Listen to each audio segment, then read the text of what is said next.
गदवाल नाम के गांव में पटवारी नाम का एक व्यक्ति पड़ोस गांव से घी खरीदकर गांव लाकर गांव वालों को बेचता था, मगर पटवारी का घी बहुत महंगा होता था। इस वजह से उसके पास बहुत कम लोग आते थे। एक बार पटवारी के दुकान को रुक्मिनी नाम की एक महिला आई। पटवारी से रुक्मिनी, पटवारी भाई, परसों 50 रुपए देकर मेरे बेटे को भिजाई तो 1 चम्मच भर घी दिए, अपने आप को क्या समझ रहे हो? बोली। पटवारी तब, देखो ये घी केजी 1000 रुपए का है, तुम्हारे 50 रुपए को चम्मच में नहीं तो एक ड्रम भर के दूं क्या?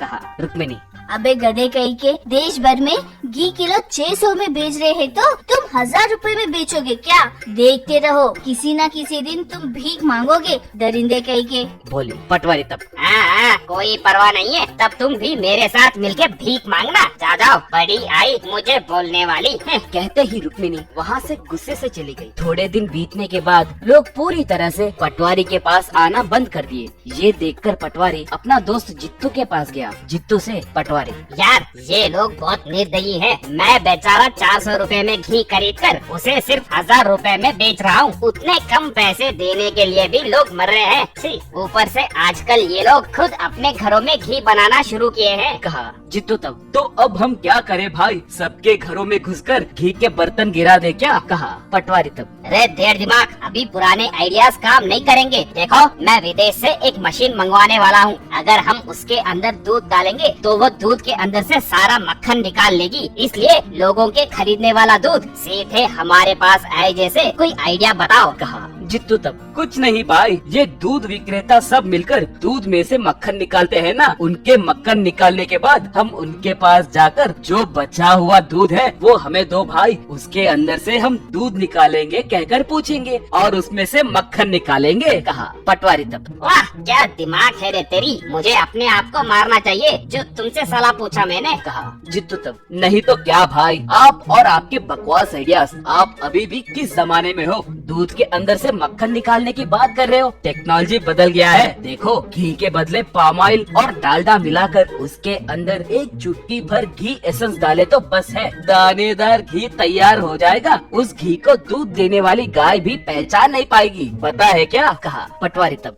वाह अगर ये सच है तो केजी घी 500 रुपए में बेच सकते हैं। लोग लीटर लीटर खरीद कर ले जाएंगे। अब से हम दोनों पार्टनर्स हैं, तुम वो एसेंस लाना मत भूलना। कहा। अगले दिन से पटवारी जित्तू के कहे आइडिया के मुताबिक घी बनाने लगा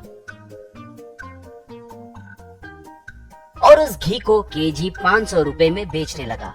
वो घी भी असली घी के जैसे दिखने के कारण लोग भी जरूरत से ज्यादा घी खरीद कर ले जाने लगे।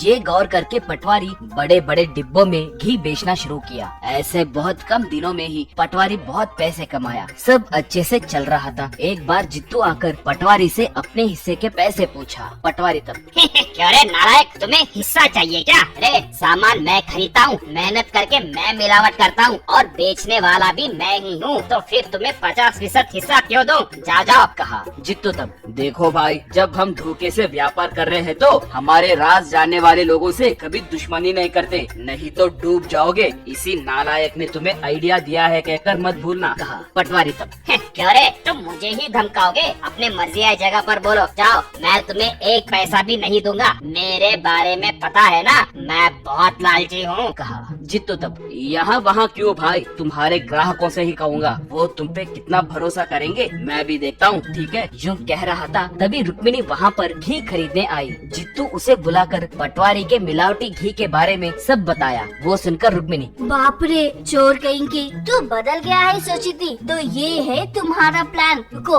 अब तुम मेरे हाथों मारे जाओगे। मिलावटी घी बनाकर मुझे और मेरे परिवार को मारना चाहते थे क्या? कहकर गांव वालों को वहां बुलाकर पटवारी के मिलावटी घी के बारे में बताई। ये जान के लोगों को बहुत गुस्सा आया और वो पटवारी को पकड़कर खूब मारे।